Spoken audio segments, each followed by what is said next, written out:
안녕하세요, 루벤입니다. 드디어 건강보험공단 2023년 하반기 공고가 이렇게 기습적으로 떴습니다. 작년 하반기만 봐도 9월 27일에 시작을 했던 것과 다르게 2023년 하반기는 8월 21일부터 접수를 받기 시작합니다. 오늘 공고가 났기 때문에 자소서 항목도 다 공개가 되었죠. 그래서 지원서 접수 이후에 서류 합격자 발표와 필기시험, 그리고 여러분들이 꼭 보셔야 하는 필기 합격자 발표 이후에 면접시험까지의 기간, 이 부분까지 다 한번 살펴보십시오. 이 표를 보시면 작년 하반기와 이렇게 다르다는 점 아실 수 있을 겁니다. 가점은 다 체크를 하셔야 되겠죠.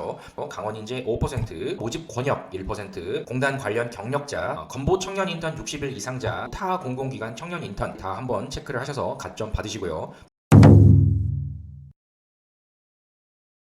응시 자격 요건이 이전까지는 토익 700점 이상의 점수가 요구되었으나 이 부분이 이번 하반기부로 폐지가 되었습니다. 누구나 다 지원을 할 수 있다는 거, 특히 건강직과 요양직 분들은 TO에 따라서 행정직으로 바로 돌릴 수 있는 분들이 상당히 많아졌다는 점, 행정직 분들 아셔야 될 겁니다. 하지만 가점도 많이 보유하고 있는 기존의 행정직 분도 있기 때문에 쉽지만은 않은 서류 경쟁이 될 것이다, 이렇게 보시면 되겠습니다. 그리고 이번에 바뀐 것 중에 가장 큰 사항 중에 또 하나가 2021년 상반기까지 있었던 토론 면접이 상황 면접과 함께 이번부터 다시 진행이 되는 거 꼭 아셔야 됩니다. 상황 면접은 크게 달라질 점은 없습니다. 다만 올해 상반기에 실제 일어나고 있는 여러 민원 발생 사례들을 어떻게 대처를 할지, 이 부분을 실질적으로 발표해보아라 라고 하는 그런 주제가 상당히 많았습니다. 그리고 요양직도 행정직 이슈를 다뤄야 했고, 또 행정직도 요양직 이슈를 다 다뤄야 되기 때문에 행정직, 요양직, 건강직 골고루 건강보험공단에서 일어나고 있는 사업이나 실제 일어나고 있는 민원에 대한 대처 꼭 아셔야 됩니다. 그리고 토론 면접이 여러분들의 문제 해결 과정이다, 뭐 이렇게 얘기를 했는데, 도의이기 때문에 어떤 주제에 대해서 더 좋은 방안을, 의견을 주고받으면서 최종 결론을 도출하는 팀 플레이라고 보시면 될 겁니다. 특히 건강보험공단 같은 경우에는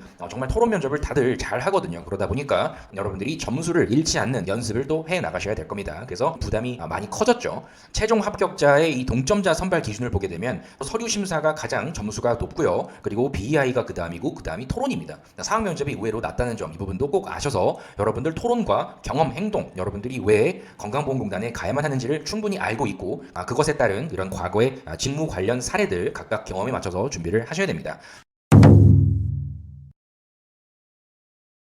이번 2023년 하반기를 보게 되면 일반 전형과 강원 인재는 서류 10배수, 그리고 면접은 3배수입니다. 서류 단계는 이전 7배수에 비해서 더 많은 분들이 필기 시험을 볼 수 있게 되었고요. 그리고 면접은 2.5배수에서 3배수로 조금 더 경쟁이 치열해졌다. 일반 전형부터 보게 되면 하반기이기 때문에 고졸 전형이 이렇게 있습니다. 가장 많은 채용을 하는 이번 인천, 경기, 경인 지역이 있고요. 광주, 전남도 이번에 많이 채용을 하고 있다는 거, 그리고 강원 인재도 20명이나 있기 때문에 이런 부분 잘 보시고요. 건강직과 요양직 분들은 강원 인재가 더 유리하실 수밖에 없습니다. 이 부분도 지난 경쟁률 제가 공개해드린 게 있기 때문에 참고로 보십시오. 그래서 행정직, 건강직, 요양직, 전산직, 건강직과 요양직이 의외로 이렇게 많이 뽑아주고 있다. 특히 요양직 분들이요, 이번 기회를 또다시 놓치면 안 되기 때문에 예상했던 것보다 훨씬 더 많은 인원을 뽑으니까 이번에 어느 곳으로 지원을 할지 여러분들 꼭 고민하셔서 최종적으로 결정을 하시는 것을 권해드립니다. 그리고 이번에 보훈 장애도 5배수로 계속 유지를 했습니다. 그래서 총 60명 이렇게 뽑게 되는데요. 장애와 보훈 전형은 대부분 서류에서 합격을 아마 할 겁니다. 그렇기 때문에 면접을 대비한 스크립트를 쓴다라는 생각으로 미리 면접을 준비하시는 게 좋다, 이렇게 말씀을 드려봅니다.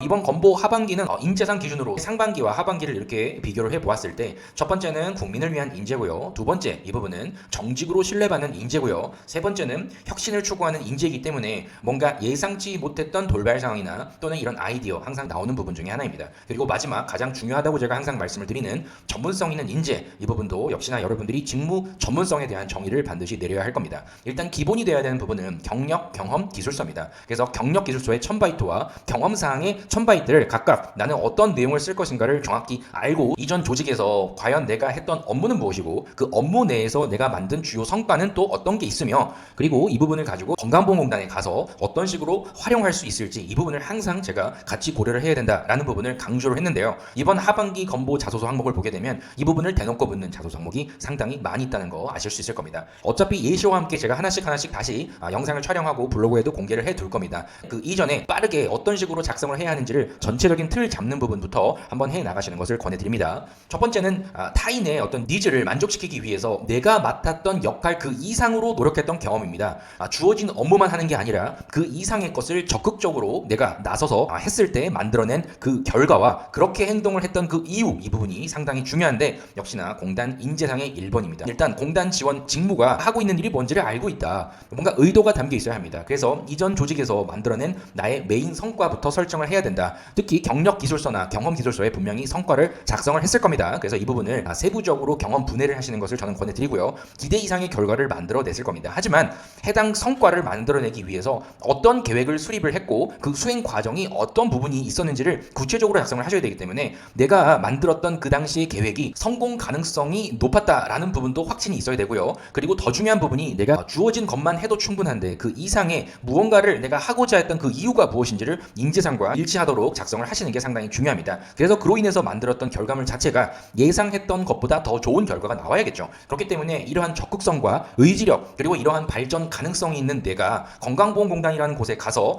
행정직, 건강직, 요양직, 전산직에 각각 직무가 하는 일에서 다음과 같은 적극적인 자세로 임하겠다. 이런 부분을 여러분들이 꼭 알고 작성을 하시는 게 중요합니다. 결국 누군가의 니즈, 동료에게도 니즈가 있고 민원인, 우리 국민에게도 니즈가 분명히 있을 겁니다. 하지만 공단이라는 조직 자체가 국민의 건강 증진을 위한 공단이기 때문에 민원인이 왜 공단에 이렇게 많이 오는지 이 부분을 다들 여러분들 알고 니즈를 만족시키기 위하여 어떤 행정적인 과정 속에서의 프로세스를 개선했는가 이 부분을 작성하는 것을 가장 권해드립니다. 그리고 두 번째는 본인의 가치관이나 신념 이 부분을 일단 여러분들이 정의를 내려야 합니다. 왜 내가 이런 신념을 지키고자 했는지 제가 항상 면접에서도 자소서에도 소신이라는 표현을 상당히 많이 했습니다. 아마 오랫동안 제 영상과 글을 보셨던 분들은 다들 아실 텐데 드디어 건강보험공단에서도 소신이라는 이야기를 드디어 하기 시작했습니다. 여러분들의 소신을 지킨다는 것은 지키지 못하는 사람도 있었기 때문에 더 돋보일 수밖에 없는 겁니다. 그런데 내가 그런 소신을 왜 지켜야 했고 그런 소신을 지키고자 했던 나의 의지가 동료와 함께 어떤 시너지를 만들어서 조직 내에 더 나은 결과를 만들어냈는지 이런 조직 적합도를 여러분들이 제시를 해야 되기 때문에 건보 인재상 2번입니다. 공단의 직업윤리는 신뢰도 그중에 정직이라는 부분을 사용하셔라. 제가 항상 말씀을 많이 드렸습니다. 그래서 여러분들이 일단 머릿속에 공단에게 제시를 하고자 하는 나의 가치관이나 신념이 무엇이냐 설정을 하셔야 되는데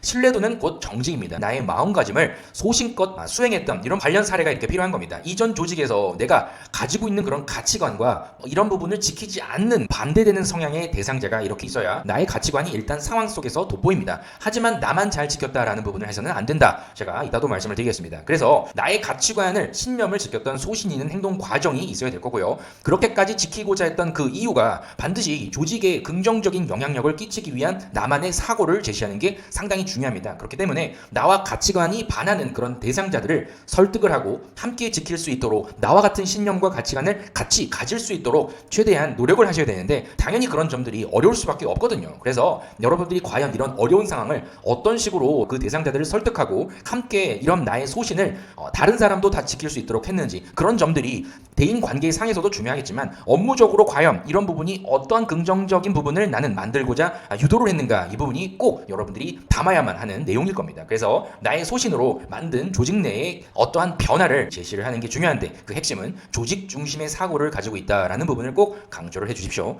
그리고 3번입니다. 항상 창의적인 문제 해결, 창의성 이런 부분들이 항상 많이 나오죠. 이번에도 역시나 아이디어라는 단어가 이렇게 있었습니다. 그래서 나의 아이디어를 통해서 문제를 해결했던 경험을 적어라. 그리고 더 중요한 부분이 이 아이디어 도출 과정을 어떤 식으로 만들어냈느냐 이런 아이디어 창출 과정이 건강보험공단에 입사한 이후에 어떤 식으로 활용되는 게 좋겠느냐 결국 이 부분은 면접에서 평가하는 내용이기도 합니다. 그래서 공단인으로서 적극적인 의지, 창의적 사고가 필요한 이유가 무엇인지 당연히 우리 공단은 공공 서비스를 제공해주는 공공기관입니다. 그러다 보니까 더 나은 서비스를 제공해주기 위해서는 개선하고자 하는 의지가 반드시 필요하다 제가 강조를 많이 드리고 있습니다. 그래서 이런 창의적 사고가 필요한 이유를 먼저 구체적으로 생각을 하신 다음에 이전 조직에서 전에는 없었던 나만의 방식으로 이런 문제 상황을 적용하고 성과를 만들어낸 그런 점들을 여러분들이 소재로 잡으셔야 됩니다. 공익지향적인 사고가 드러나야 되고요. 그리고 해당 결과를 만들어내기까지 나의 정보 수집 과정, 이런 대안 마련 과정 자체가 구체적으로 작성이 되어 있어야 합니다. 그래서 정보 수집 능력이라고 다 들어보셨을 겁니다.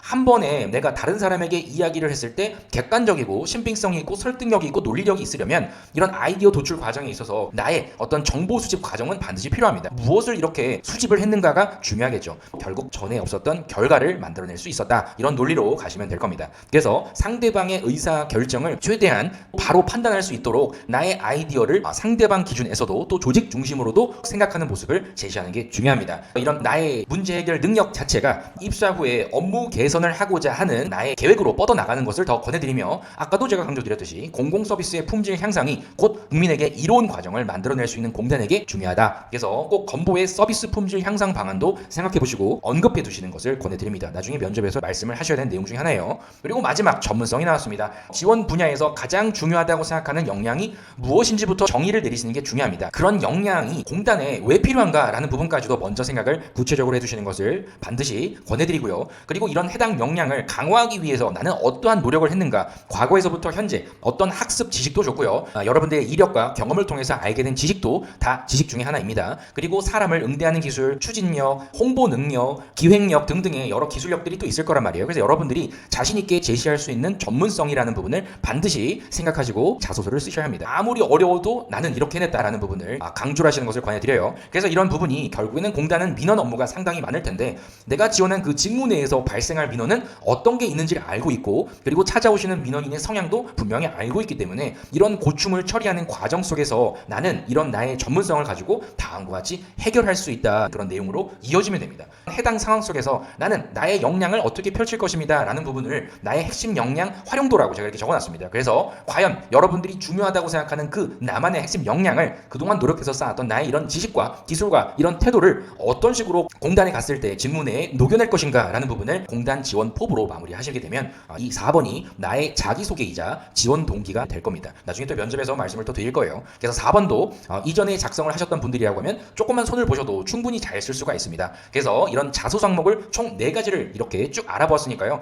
여러분들 어려워하지 마시고 크게 달라진 점 없습니다. 그렇기 때문에 최대한 여러분들이 생각하시는 그런 이 자소서 항목마다의 소재 선정, 그리고 이 소재 안에서의 나의 구체적인 행동과 이유, 그리고 결과와 공단의 이런 이야기를 하는 이유까지 꼭 여러분들 다 담아내셔서 합격하실 수 있었으면 좋겠습니다. 각각의 항목마다 자소서 작성 방법과 예시는 또다시 여러분들께 공개를 또 드릴 거니까 최대한 이 퀵 리뷰를 보시고 빠르게 여러분들 어떤 식으로 가야겠구나라는 방향을 잡으시길 꼭 부탁드립니다. 그래서 올해도 저와 함께 또 하나씩 단계를 뚫어나가는 그런 과정을 함께 하도록 하겠습니다. 그럼 다음 영상에서 구체적으로 또 알아볼게요. 그럼 곧 또다시 뵙도록 하겠습니다. 감사합니다.